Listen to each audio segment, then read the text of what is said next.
Hello, everyone. Welcome to the 21 Hats podcast. I'm your host, Lauren Feldman.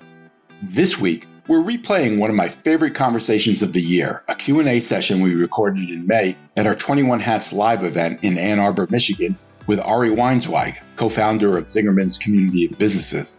If you've already listened to our conversation with Ari, I encourage you to listen again. It's worth it. And if you haven't heard it, well, you're in for a treat. Much of the discussion focused on a topic that haunts just about every business owner, and that's pricing. Specifically, Ari talked about how he learned to charge enough to run a healthy business and why he'd rather go out of business charging what Zingerman's needs to charge than go out of business never knowing whether customers would have paid the true cost of great food and great service. Spoiler alert, they have not gone out of business. Not surprisingly, the 21 Hats Live participants had lots of questions for Ari, including how he and his partners decide whether to launch a new business, how he and co-founder Paul Saginaw have maintained their partnership for more than 40 years, how he and Paul are approaching succession, and whether he thinks of himself as successful, which prompted Ari to share that his mother never stopped pleading with him to take the LSAT. You know, just in case. We're replaying the episode in part because we took Thanksgiving week off from recording, but also because it offers a little taste of what it's like to attend a 21 Hats Live event. As you may have seen in the morning report, I've just announced that our 4th annual in-person event will take place in Cincinnati in May. Once again, it will be a terrific opportunity to connect with others who understand what it takes to build a business. If you've ever wished you could spend more time with people who really get what you're going through, this is your chance. We will have peer group conversations on topics you help pick. We'll get VIP tours of iconic local businesses. We'll eat good food, we'll build relationships, and we'll leave inspired. But spots are limited. For more information and to register, please check the newsletter I sent out on Sunday or shoot me an email, and I'll make sure you get the invite. As always, you can reach me at Lauren, Loren, at 21hats.com. This podcast episode is titled, We Charge What We Need to Charge.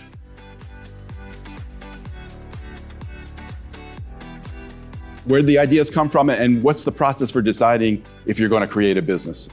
Well, it's evolved as we do more. We're not McDonald's, so we don't open 20 a month where it's literally the same. But we have a path to partnership that's imperfect, but basically gets adapted every time something goes wrong, and then somebody tries to, improve the process to preclude that from happening. But the businesses are the idea of the prospective partner. Is that usually someone from outside the company or inside the company? It's more from inside. It's not that it can't be from the outside. The ideas are cheap. I'll give you 40 right now in the next 5 minutes. The hard part's doing it.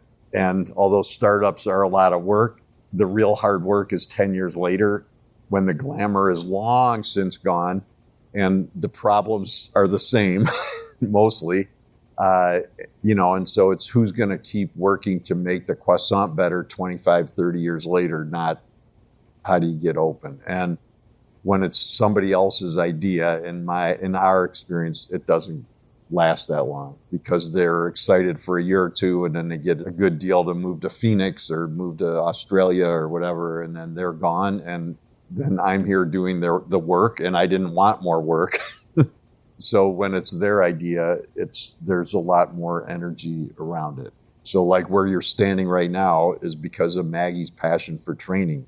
And that's why it is where it is. Now, it doesn't mean the rest of the organization hasn't been part, or me and Paul haven't been, or whoever haven't been part of it. But it's really because of her love for training and deep desire to make it happen. But if somebody comes to you with an idea, you put them through the process, you agree to do it. Yeah. Do they get an equity stake? They have an equity stake. Like if we were to open a Polish restaurant and we go, Lauren, you're a really good sous chef. We want to promote you to be the key manager of this and you'll get a bonus on profit. If you're good, somebody else is going to offer, it's easy to offer a lot of money to recruit.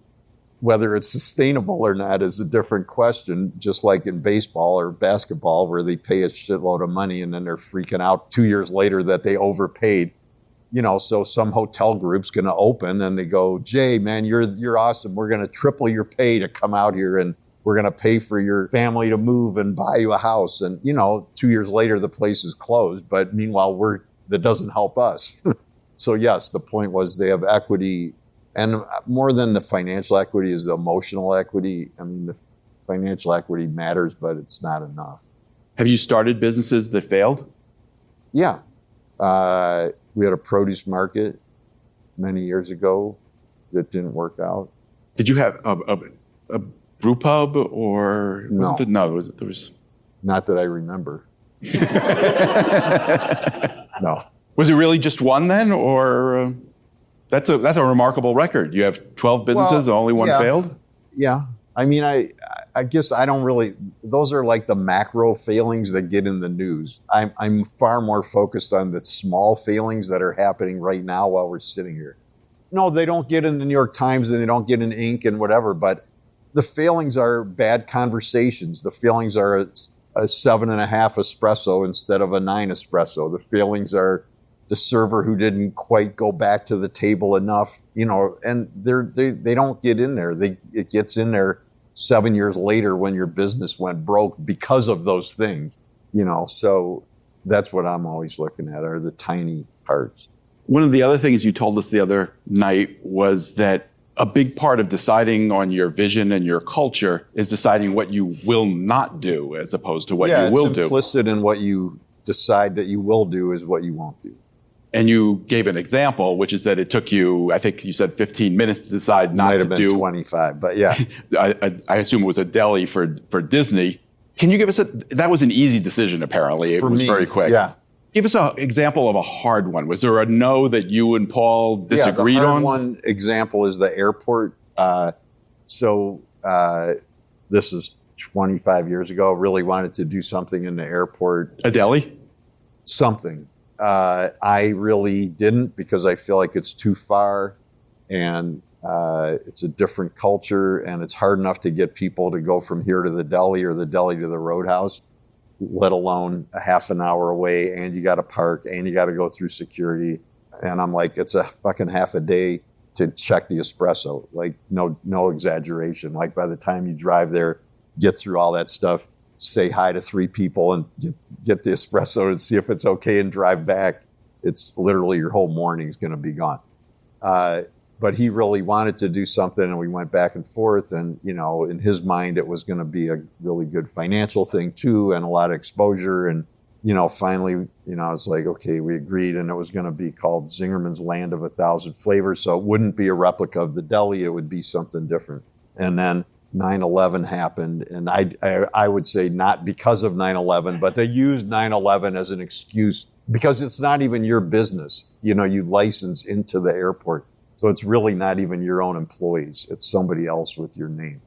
Anyway, they pulled out after 9/11. The company, Compass Group, I think it is. So that saved my ass. Then again, when they redid the terminal or whatever, then it came up again. And then I was like, I don't want to do it. And so what we finally settled on was we wholesale to the people in there, but it's not ours. But it's because Plum Market likes to promote that it's us, that whose product they sell, it often looks like us. But has that caused problems for you? Everything causes problems. Yeah, it does, but not life-threatening ones. Well, it's just, whatever. Like, you're a partner. You're trying to make a future that he feels, it's all compromised. So you and Paul have been partners for 43 years, and we've been working together for 47 years this month. That's pretty remarkable on its face. It seems like it, yeah. Even being alive that long is an achievement, yeah. Why did it work?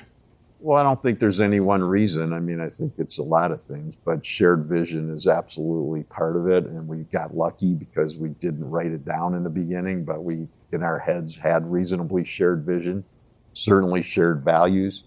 And then now, in the context of having done all this work on beliefs, which you now have the book, I would say shared beliefs also, which are not about ethics, but they're just beliefs.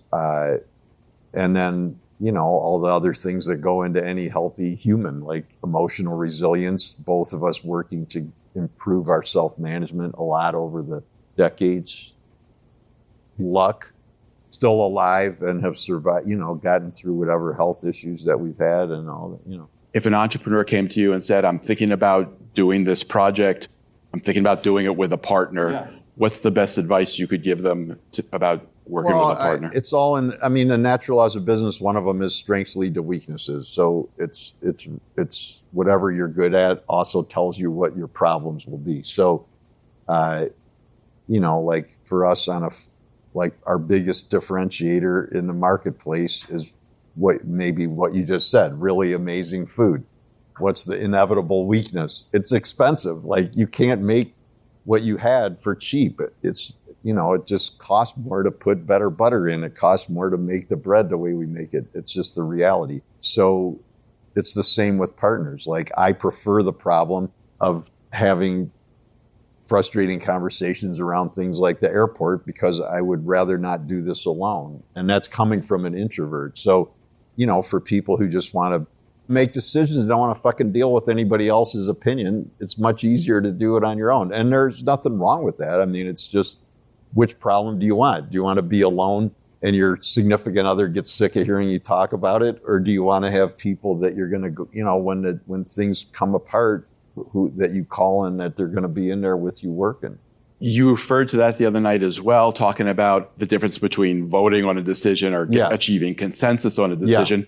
What happens when you don't get consensus? How do you deal with that? You just keep talking. You always eventually get consensus? Well, sometimes you consent to not do something, because you can't get consensus. But it's really what Paul and I were doing informally as partners from the beginning. So that's one of the reasons the partnership worked, is that informally we did that. Now it's formalized. So the backstory is when we opened the deli, remember, if you might remember, Paul had Monahan's seafood market. So the original thought was that the fish market was going to be bigger than the deli because it was already pretty busy and, 4 years established, and that Paul would come help me open the deli in the beginning, and then he would go back to the fish market where it was going to be bigger. But of course, that's not the way it played out. But so in the beginning, the ownership was I owned half because I was the one who's going to work there all the time, and they owned half together, each a quarter. Then Paul came a day or two a week. Then it was 3 days a week. Then it was 4, But the fact that I own more just never came up. It didn't come up from me and it didn't come up from him. So it wasn't relevant to our decision making. So in essence, we just used consensus, even though the typical model would have been on a tense situation. It's like, well, I own more. We're going to do it my way. And then when we rolled out the 2009 vision, which is 94, as we were working on it, some resistance from outside and people that we would ask for input is like, well, why would anybody like Maggie want to be a partner in Zingtrain if you're going to own more of it? You're just going to outvote them. Why would they want to be the partner? And so we just intuitively said, well, we like consensus. We'll just do that with them too. So we still use consensus at the partner level. So if it's, at the Roadhouse, it's me and Lisa and Paul, let's say, it's, as Maggie always says, it's implicit consensus. So it's not like Zingtrain calls every time they want to change the color of the name tag. But as she would always, I like the way she described it, which is, if in her gut, she goes, I feel like Paul and I aren't going to like this. They better pick up the phone, which I think is accurate. So anyway, we did that. And then the other, I think, really, really big thing that we did sort of on instinct, but in hindsight, it's one of the best things we ever did, is that it wasn't just consensus between the managing partner of that business and me and Paul, but from the rollout of that Vision 94, the whole group was charged to run the organization by consensus. And that the charge was, when you make a decision in that group, you always need to make it wearing the hat of what's best for the whole, not representing your own business. So the opposite of the American governmental system, instead of what we have, which is this sucks for Iowa, so I'm blocking it, even though it's clearly better, no offense to Iowa, but clearly it's better for everybody else. But Rhode Island is bad, so we're going to stop the whole country from doing this. It needs to be, well, for my business, it's not great, but clearly it's better for everybody else. Now, it's hard to do that, but at least you're supposed to do it. And so from the beginning of that vision in 94, every managing partner is part running the whole organization. Can you explain as briefly as possible what an employee ownership trust is, why you chose it? Yeah. So as you're already extracting from our conversations, we created a fairly complex model, not trying to make it that way, but it's just how it played out. So we had, from the beginning, we had buyout insurance on each other, fairly common. So like if I would die, then if I remember right, then he gets the benefit and then he's obligated to buy out my heirs because we didn't want to end up working with each other's heirs, which was fine. And then, 15 years ago, he goes, well, what happens when the second one dies? I'm like, I don't know. We got the insurance, like it pays out the heirs. But he goes, who owns the shares? I'm like, I don't know. Anyway, it was I couldn't even really understand what he was saying, but it was an obviously good question, which is, we're both dead. Who owns the business? And so there were managing partners in each business already, but there was the intellectual property, the brand that we owned alone. And so that started, 15 years of conversations, which we're 90% done with. So it went all over the place. And, me for sure, and really him too, like I've never been driven to have this giant inheritance. And you could say it's because I don't have kids, but it's also, I don't believe, like I want to leave Tammy some money, but I'm not, like I socially, I think that a big problem with wealth gap is not the person who worked their butt off and made it. It's the next and the next and the next, and 20 generations down the road where they didn't do the work, because the people who did the work are like you.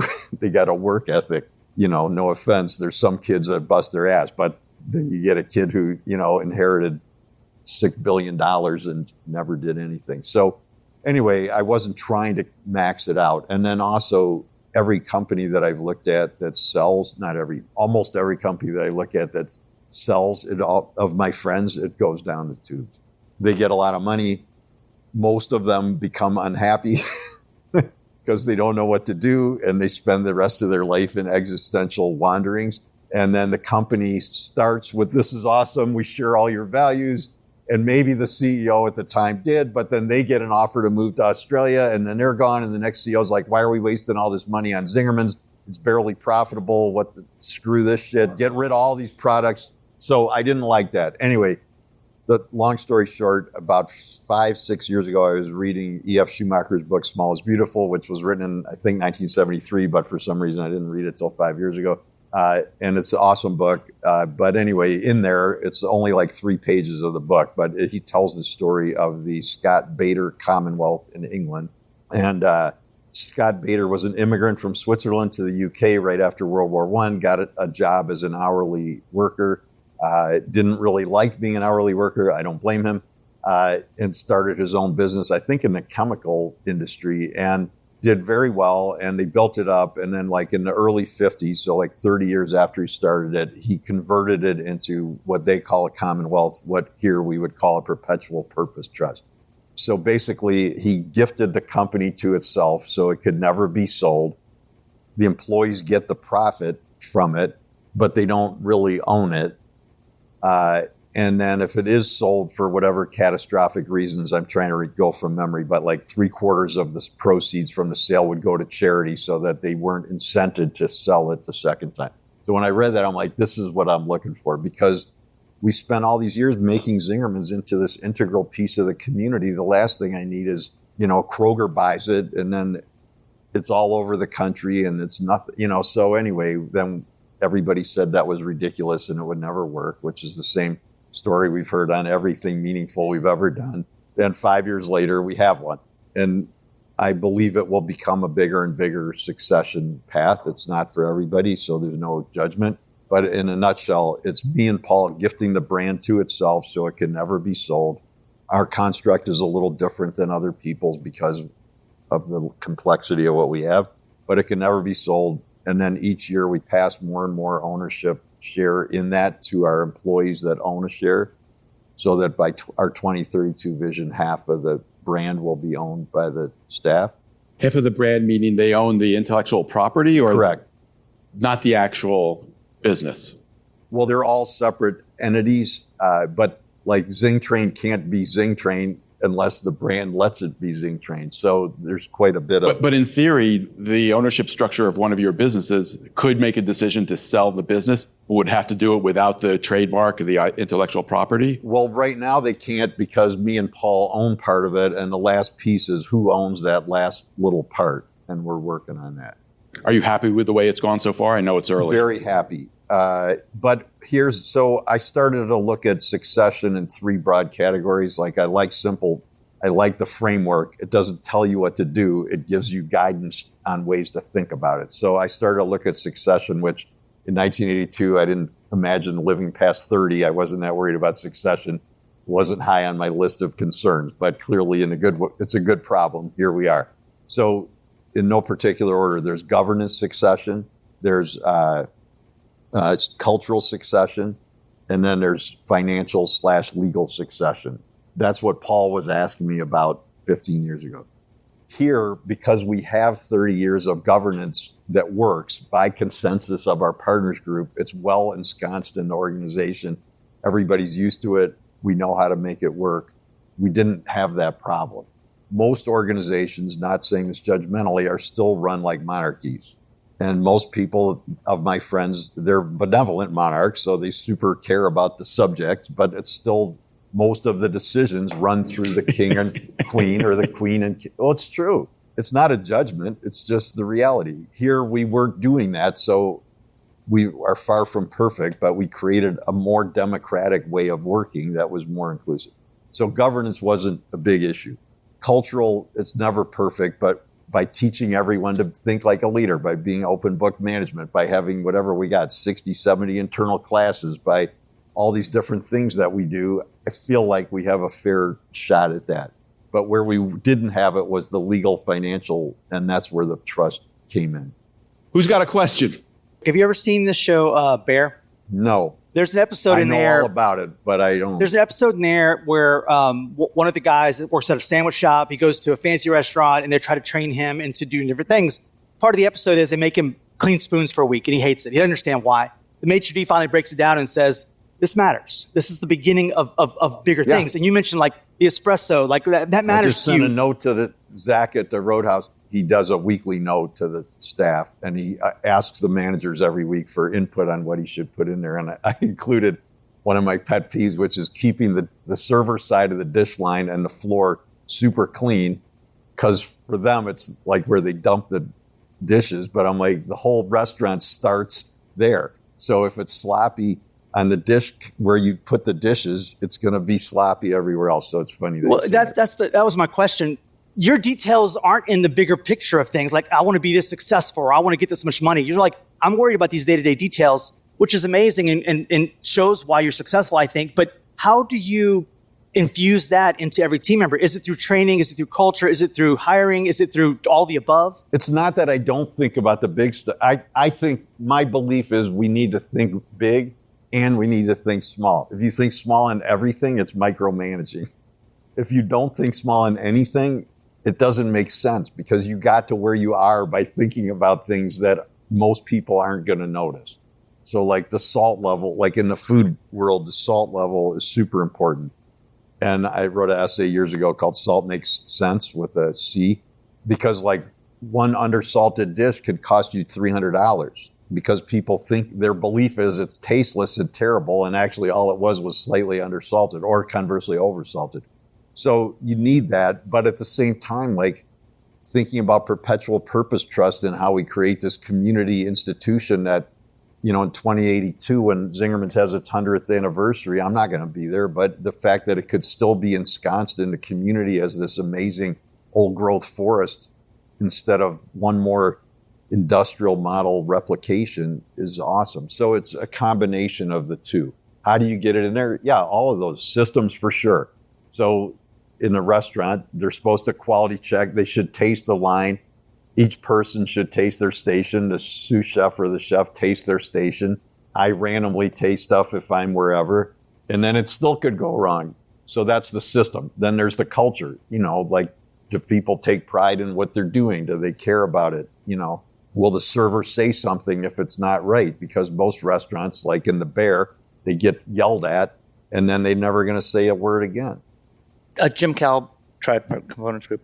So if compromise is a way of no one getting anything, but they really want, it's a compromise between two parties, and the trade-off is really someone getting something they always want some of the time. How do you fit in consensus into that? Well, that's a said with respect. That's a negative belief about compromise because it depends on how you do it.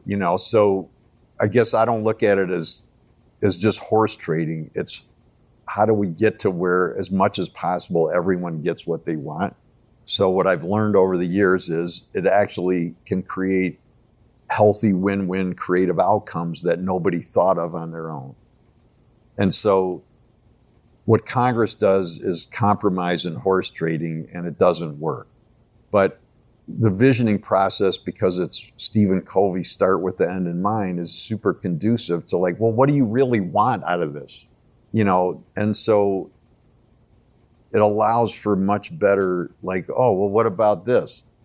Here's a true story. So Paul loves Las Vegas. We have a lot in common, but not a lot that's not in common. He loves Las Vegas. I've never been, and it's one of my negative life goals, never to go. No offense if anybody's from there. It's just not my thing. It seems like the antithesis of Ann Arbor. So he loves gambling. I'm anxious just to go out of the house in the morning. So we're different. So, I don't know, 6-7 years ago, like he really wanted to do something in Las Vegas. And I mean, there's reasons why, like his grandfather was in the Jewish gang mob in Detroit and he used to take him to gamble, whatever. So I really don't want to open outside the Ann Arbor area. So at some point it's just like, why don't you just go open your own thing? Like, I don't care. You could have a solo album after 40 years. It's fine. The organization succession worked out. We created that stewardship council, 5 people that I'm on, which is the meeting I just had. And we're all still working well together. Like, it's not a story. Like, there's no drama. Well, I hate to correct you, Ari, but on this point, that's a story. It's just a matter of whether the press is diligent enough to find out about it. Right. If they know about it, they would want to write about it. David Billstrom, Flashing Red Light. So, Ari, this is my first time here. Welcome. A long time admirer. Where do you live? Asheville, North Carolina. Oh, yeah. Ann Arbor in the mountains. Yes. And so one of the things that's just so comprehensive and unrelenting is the vertical integration. Okay. And Chris pointed out the sign in the restroom says, "We make signs." So my question is, from that, strengths are also weaknesses. What are the weaknesses or the challenges of that level of vertical integration? What's vertical integration mean? That we make different things at different levels? Like that we make bread and then we sell bread sandwiches? You make the card, Oh. you make the badge, you make the sign, you make the food. Oh, no wonder I'm confused. Okay. Well, there's no right answers. I mean, it's your vision tells you what you care about. Number one. Number two, there's an essay in the beliefs book that's about what we call 1+1 work. So even if you hire for diversity, which I'm all for, most companies that have good diversity hiring work, which is important, then put people into non-diverse jobs. So we hire a more diverse workforce and then we put them in the same fucking box that they were in when it was a non-diverse workforce, which is not that helpful. Like, it's better than hiring homogenously, but it doesn't really. So the reason for diversity, yes, there's historical reasons to replicate enormous inequities. And it's also because the healthiest ecosystems in nature are the most diverse. It's just true. You don't have to like it. It's just true.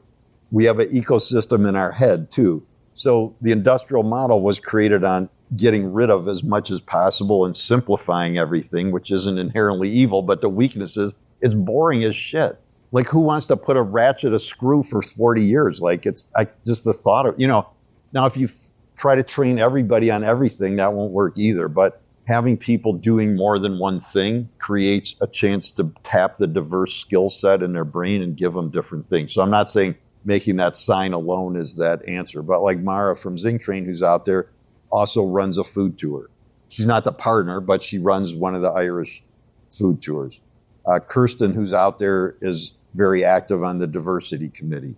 So they're doing something else. If they want, they're doing something else. So I don't know. We don't have to do it, but I think that there's value to it being handwritten as opposed to printed. Yeah. So maybe the sign's a poor example. So I was thinking in terms of business model. Okay. And if I'm going to open a restaurant Yeah. and I make really good spaghetti, Yeah. I'm probably not going to make the rolls. Right. I'm going to outsource that to Right. someone who's really great at making rolls. Right. But this is clearly the opposite of that. This No, is, it let's is have a that. bake. It's just doing that within the organization. So the deli doesn't make the roll. The Roadhouse doesn't make the roll. Bakehouse does. Yeah. Yeah. That was exactly the point. And so is there a weakness to that? Yeah, I mean, McDonald's has a lot of, there's strength in McDonald's. The staff's not worried about anything except when they get off work and hoping they don't get yelled at, But I mean, it's the same. So it's all decided at corporate, and there's a big advantages to that. I mean, it's a lot less stressful in the moment. You don't really have to abstract. Mars Chapman, Casey's New Orleans Snowballs, Austin, Texas. Do they have Austin Snowballs in New Orleans? I don't know, but I should probably go and investigate. Ari, what is a restaurant? Well, he asked me the other night. And what do you make? So I still teach the new staff orientation class. I'll be teaching it Sunday. If you're still in town and you want to come, you can.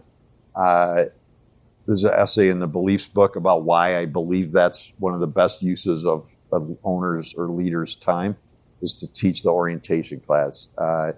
When I teach that class, and I will tell them again on Sunday, if they take only one thing away from the class, then I hope they take more because it's a long fucking class for one thing. But is to understand that we're ultimately only at work for one reason, and that's to bring people a great experience. And that everybody here is 100% responsible for the quality of the experience they give to every other human being, period.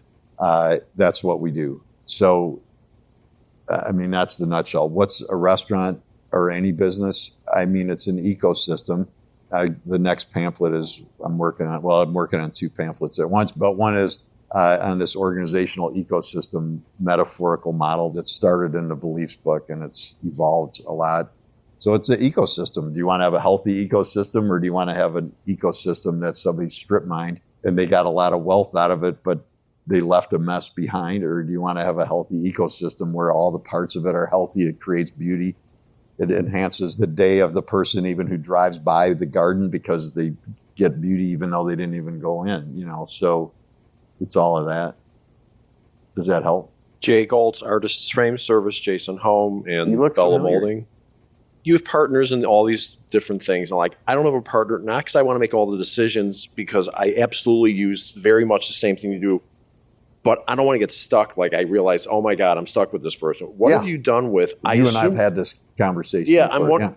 What have you done with people who you did a partnership with and you realize, yikes, they're over their head or they're the wrong person and now they're your partner? How much has that happened, and how do you unwind that, and how much damage does it do? It's hard. It's happened. I don't know how many times. I mean, less than 10, more than 2. It's hard. I mean, but that's where the practice of learning to work with consensus and have conversations is super helpful, because you learn how to, as Paul always says, learn how to disagree without being disagreeable. And it's just trying to keep coming back to the table until we could figure out, why is it not working, and what does the other person really want? And often there's ways to get them what they want that isn't necessarily ideally what we wanted, but legally, if you got to the point where you realize they need to move on, how legally? I mean, well, you got to get them to agree, but that's what consensus is anyway. So in a confrontational hierarchical setting, it's very problematic because they're used to this. And now they're like, well, I have this, so you can't, and, everybody has those feelings, I think. But here, it's just try to keep coming back to the table with humility. Try to keep figuring it out. No lawsuits in all these? No. Okay, good for you. So far. No, good for you. That's a good. As of 11 this morning. So you're able to achieve a consensus where the person that you're referring to agrees it's time for them to leave. Yeah, I mean, they have there's partnership agreements and all that, but you know, and I know you could sue me right now because the cup is too big, or I don't, Or because you have no urinal in the bathroom. Well, you might, yeah, that wasn't my idea, but I just wanted to hear you say that. Thank you. It's not a bad thing. It's just, this is what women got to deal with every fucking day. It's when you have a business that's 90% women, and they're like, "Why do you need a urinal?" And it's, it's good humility learning, and you don't really need one. You don't really need one. Well, it's true, but they're better.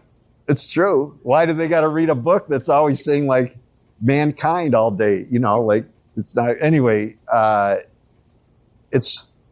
mean, in a culture where people are trying to get to agreement and trying to not dominate, it's not perfect, but you can recover more effectively because culturally people have a lot of practice at it. Most places, they don't have any practice at it. The news is filled with stories of domination. The video games are all about domination. The sports stars are domination, and then you want them to work well together. And it's a chasm. Excellent answer. Thank you. Ed Loventhal, Valco Industries in Springfield, Ohio. Curious how you've kept so passionate about what you do and your organization and your community for 47 years that you still want to come in every day and be better today than yesterday. Well, the Green Book is on managing ourselves, and that's a lot of what I learned. Everybody's different, but whether you write it down or not, what's your vision? Like, the writing down helps, but it's not critical. But what's your vision of your life? What do you want to do? Most people fulfill some part of their life's vision, but then they don't have a new one. And are you, self-management? Like, are you learning? Like, I like to learn, so I'm always learning. I really mostly don't do things I don't want to do. And then there's an essay in the third book about free choice, which really comes out of my anarchist stuff, but realizing going to therapy like 30 years ago that it was all my choice and that I don't need to do anything. And once I embraced that, it was really freeing because it's like, I don't need to go to work. I don't mean because of money. I just mean, I don't need to be nice to you. I could walk out of the room right now. And so it's when I realized it was all free choice, it really shifted my energy a lot. Like, I choose to deal with difficult customers, I could ignore them. I choose to have the difficult conversations, even though I don't want to at one level, I choose to engage. And then a lot is around energy. So my friend Anise Kavanaugh is who I learned the energy stuff from. She lives in Sacramento. Her work is very good. And we've adapted it here. So on a base level, energy management is a job expectation here. That's a huge thing that also doesn't get written up a lot, but it's part of it's a job expectation that you bring positive energy. There's a lot of focus in the world on time issues. And I did write an essay on time management that's in the Managing Ourselves book, which for some people works a lot. But what they don't talk about is energy management. So they're trying to spend less time at work, but it's like, that's not the issue. The issue is, what energy do you get from what you're doing? So I have this vivid memory of this many years ago now, 4th of July, we're open. Like, I live with a farmer. We have dogs. I'm not religious. I'm an introvert. I don't care what day it is. I try to treat them all well. I don't want to go to a 4th of July picnic. I'd rather bust tables. So anyway, so I was at work. But I'm at work on a nice day like today. I'm sitting outside of one of those tables. I got a good pot of first flush Darjeeling tea, which is awesome. I'm working on some stuff about Emma Goldman, and I'm having a good day. And I know some people say not to, but I jump back and forth between multiple things all the time. So I'll be working on somebody, look at email, and I flip back and forth, and might not work for others, but for me it works. Anyway, so I flipped to my email, and there's this note from this friend of mine. How's it going? And I said, it's going good. And she goes, where are you? And I'm like, I'm at work, And I'm like, where are you? She goes, I'm at my in-laws. We've been here all weekend. I got to get out of here. We're about to get in the car with the 2 little kids and drive 6 hours. I'm like, wow, it sounds fucking fantastic. So by the world standards, she's got the weekend off. And I'm like, okay, but I'm calm and learning at work, sitting in the sun, drinking really good tea, learning something, working on something I care about. And she's sitting at her in-laws trying to self-manage around that and about to get in the car with a 3-year-old and a 6-year-old for 5 hours. I'm like, I don't know. I'd rather be at work. So I'm not saying that's right for everybody, but for me, it's good. And so I try to manage my life so that I have very few energy drains, and almost everything I do increases my energy. So if you look at it like that, it's regenerative. So I've been tired for decades. It just stopped bothering me. So I self-manage to raise my energy all the time so that I leave with more energy than I went in. Does that help? Yeah, thank you. Sarah Siegel Communications, San Francisco, California. I like asking simple questions that are open-ended, that are open to your interpretation. It's a very good interview technique. I used to be a reporter. So my first question is, what do you regret in your career so far? And let's do one at a time because it'll be easier. I don't know. I try not to regret much. It's done is done. And I come from a worrying family, but it's super unhelpful. And it is what it is. I just try not to, it's over. Any missed opportunities? Oh, a million. I mean, I'm probably missing 20 by sitting here right now. Yeah, every time I'm here, I'm not reading a book and learning something. I mean, every time I go running, I'm not, checking the salt level. I mean, we're always missing stuff, but when it's free choice, then it's like I did the best I could. And I mean, other than the obvious, I picked what pants to wear today or whatever, but really don't make decisions here alone. So, in the moment, you might need to deal with a customer situation like Nathan was talking about at the Roadhouse the other night. But beyond that, it's all collaborative. So, when we have something that didn't go well, it wasn't just me alone. So it was 5 of us or 3 of us or 12 of us that arrived at that decision. And if it was the wrong one, I'm responsible, but it's not like I'm going to, it is what it is. So I try to train myself out of it. And the second question is a question I asked my table at dinner last night. And it's, are you successful? Do you consider yourself successful? And if you do, when did you decide that? I don't consider myself successful. It's the opening of the chapbook, which if you grab it, I could read it for you. But we grab one of those little orange chapbooks. They're outside on the bookshelf. And I'll just read you the line, because it'll just tell you the whole thing. I don't really like success. So in the hierarchical model, success makes sense. In an ecosystem model, it doesn't make any sense. Is a forest a success? No, it's healthy. But there's failure in a healthy forest every 5 seconds. There's plants dying, there's birds fall out of the nest, baby birds, and die. I mean, there's always, trees are dying. So it's always happening at the same time. And I think that's true in life. So whatever I've done, it's a little tiny thing. Sorry. I wasn't specific enough. Those are good too, though. Nice job. My mother considered me a failure for many years because I wasn't a lawyer, because I was wasting my education. I mean, every year my mother used to say, this is how hard it is to be who you are, right? So here's me, anarchistic, every year. I don't know when you take the LSAT, but my mother, I think in August or something, my mother would say, why don't you just take the LSAT this year? This is after we opened the deli, and I'd go, well, not this year, Mom. And she's like, well, just take it in case you want to go.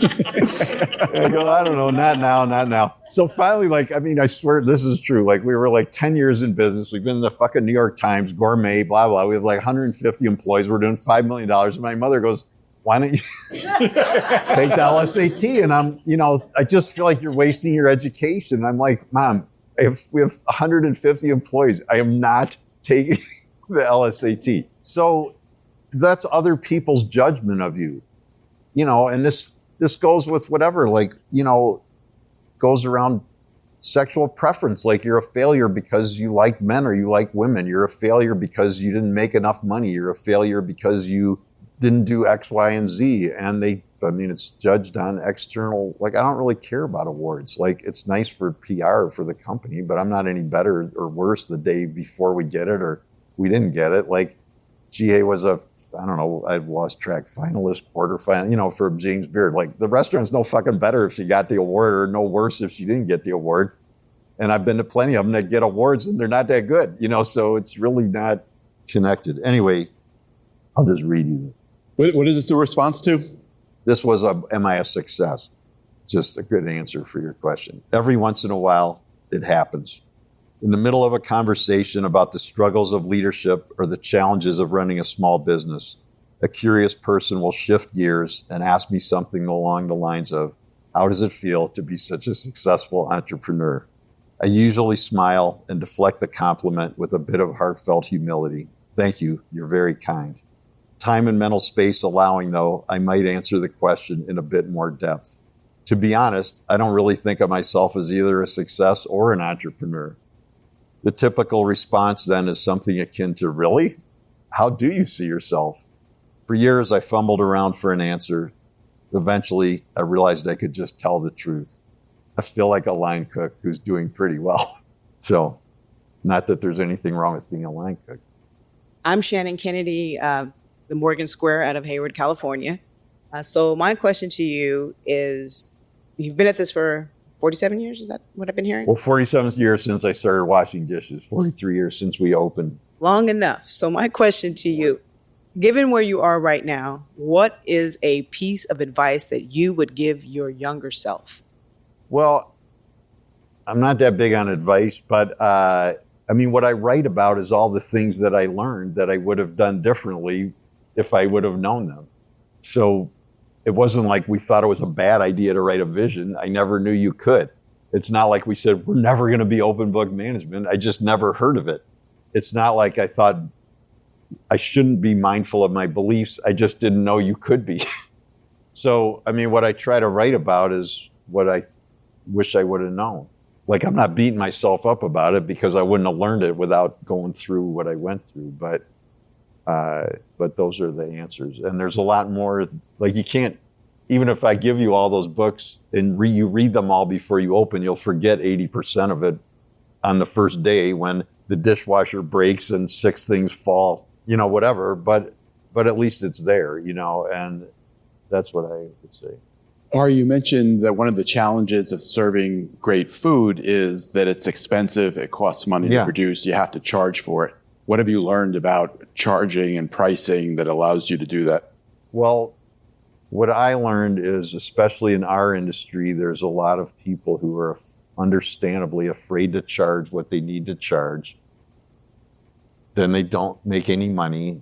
Then they burn out. They can't pay. And the customer still thinks you're charging too much anyway.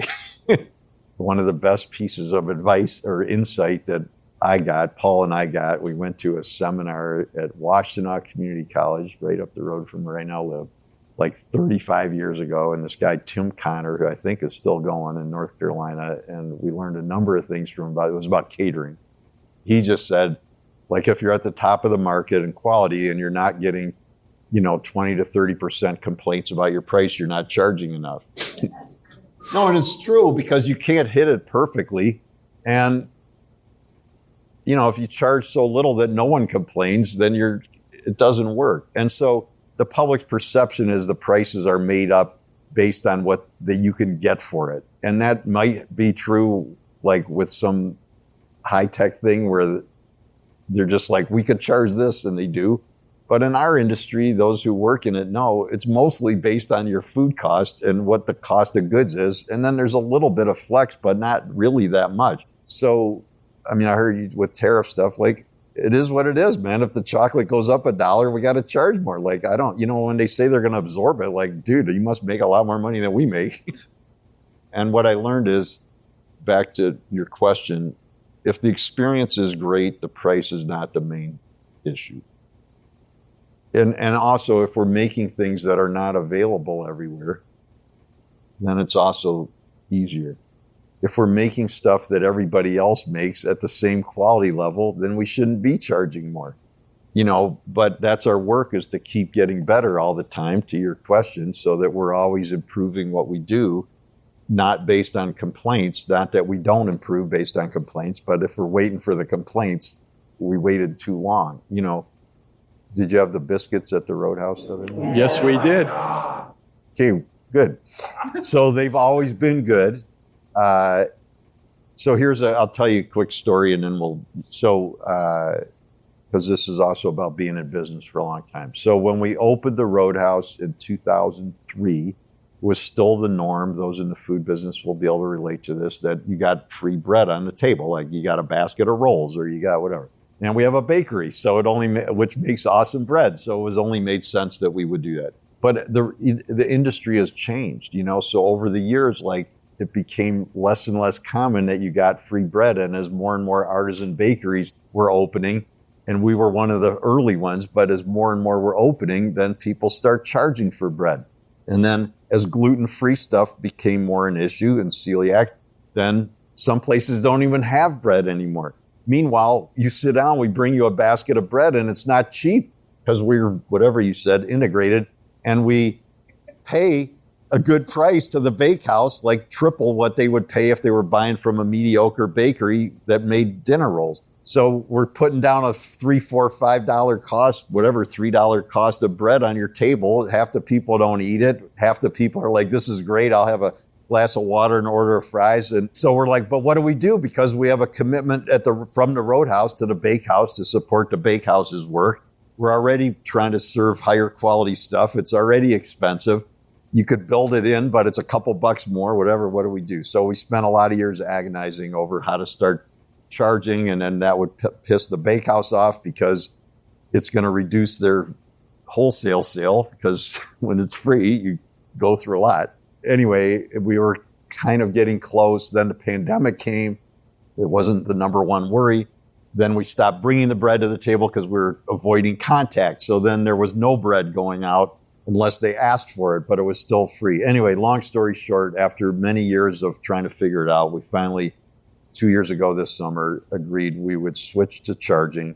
And we improved the bread service by going from a standard butter from the distributor, which customers liked, but actually wasn't that great, to butter from Vermont Creamery. That's old cultured butter. So it's how they made butter 150 years ago. You let the cream ripen like yogurt or cheese, way better flavor, local cream to where they are, much higher butter fat, French sea salt, whatever. So of course there's some pushback, but mostly the pushback is from people our age because they're used to free bread. And we did a lot of rollout with the staff and And then every time there would be a complaint, I'll go over there, but I can guarantee you they're my age, right? And they're like, yeah, because nobody under 40, of course you pay for bread, duh.